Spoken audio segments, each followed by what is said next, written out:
Guys, it's your boy Brian here at South by Southwest 2016.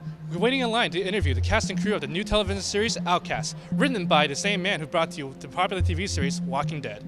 How would you say being a director for like a TV series be different from your normal usual work? Well, I think the two main differences. Number one is just the obvious, which is like you just have like a shorter amount of time to do it in terms of the scope of it. I mean, short films you don't have a lot of time to make things, but you're also making a short film, so it doesn't matter. But that's totally surmountable. You just have to kind of adjust to that kind of schedule timing and everything like that. But the other thing is, like, as a director, my responsibility is to as a TV director, is for a pilot to set up sort of like the tone and the overall kind of visual aesthetic and everything that other directors can duplicate down the line. So in conjunction with the fact that you're creating a singular piece, you're also having to be aware that every location you pick, every costume choice, every actor choice you make, it's going to be followed down the line, and it's a bigger decision. It's not just one little thing.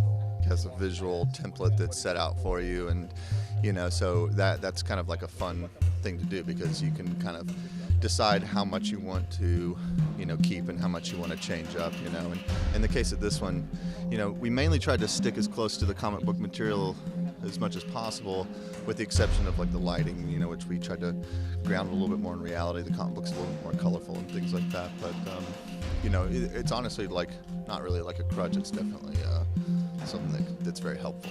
I mean, the answer is both. I mean, the great thing about working from a comic book series, and I think we're up to something like 17, going on 18 issues of the comic now, is that you have a roadmap, you have a template. You're not just staring at a blank page every week as you try to come up with a new episode of the show. Robert has thought a lot about where he's thinking seasons ahead. He's thinking, where's the show go in a second season, a third, fourth, fifth season. So, knowing what the end game is, knowing where the roadmap is leading you is a huge help.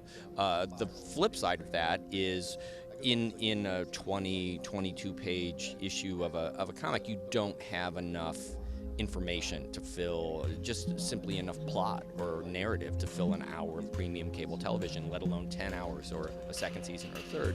So he's very aware of the fact that the world needs to grow. The world needs to expand. You need to create new characters, bring new characters into the mix, expand the roles and change the roles of the characters that are already established. So he's incredibly collaborative, and he gives us a ton of freedom to explore that. So we have, Robert writes the comics. That's always the template. It's the Bible that we go to.